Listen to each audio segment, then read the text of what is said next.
மன்மதன் இந்து மதத்தினுடைய கடவுள்களில் முக்கியமான ஒருவரான சிவனினுடைய மருமகனாகவும், திருமாலினுடைய மகனாகவும், ரதியினுடைய கணவனாகவும் இங்கே சித்தரிக்கப்படுகின்றான். உண்மையிலே மன்மதன் இல்லற வாழ்க்கையினுடைய இனிமையை எடுத்து காட்டுகின்ற சிறப்பை வழங்கக்கூடியவனாக இந்து மதத்திலே அவன் காணப்படுகின்றான்.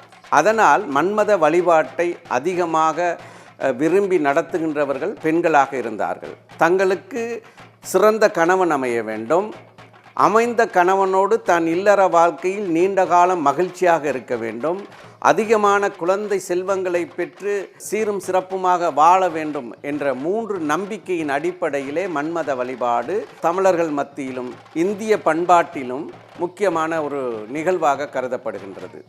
ஆணும் பெண்ணும் சேர்ந்து இன்பமாக வாழ்வதற்குரிய ஒரு அடையாள சின்னமாகவும் மன்மதன் காணப்படுகின்ற காரணத்தினால் தமிழர்களுடைய வாழ்வியலில் மன்மதன் என்பவன் அழகுக்குரியவன், அழகானவன் என்ற பொருளிலும் அவனுடைய சிறப்பு போற்றப்படுகிறது. யாராவது ஒரு இளைஞனை பார்த்து ஒரு பெண் நீ என்ன மன்மதனா என்று கேட்கக்கூடிய அளவுக்கு அந்த மன்மதனுடைய பாத்திரம் தமிழர்கள் மத்தியிலே ஒரு சிறந்த இடத்தினை பெற்றிருக்கின்றது.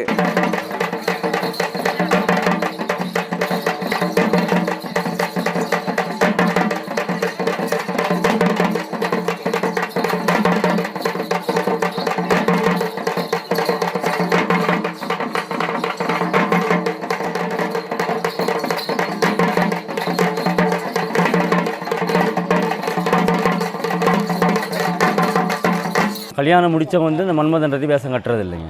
கல்யாணம் கட்டுற பருவத்தில் உள்ளவங்க சின்ன பொடிய மரம் வச்சு தான் ஒரு 17 வயசு 18 வயசு 19 வயசு இப்படியாப்பட்டவங்க கூட்டி தான் நாங்கள் அந்த காமன் வந்து மன்மதன் ரதிக்கு நாங்கள் அந்த வேஷம் தரிக்கிறது. பச்சைக்கிழமையிலே அச்சுதநாதன் மகனே பாங்கான மாமையிலே அடி பூங்கவன குயிலே பங்கமில்லா மாமணியே மங்கள சிகாமணியே பத்தினி பெண்ணே ரதியே புத்தியில் பிரகஸ்பதியே பகரகோன் சங்கதியே புகழு சட்குணாநிதியே பகர்வேந்தர்கள் மதிக்கும் தேவேந்திரன் பதிக்கும் பரிந்து தூதால் அனுப்ப விரைந்து வந்தவர்கள்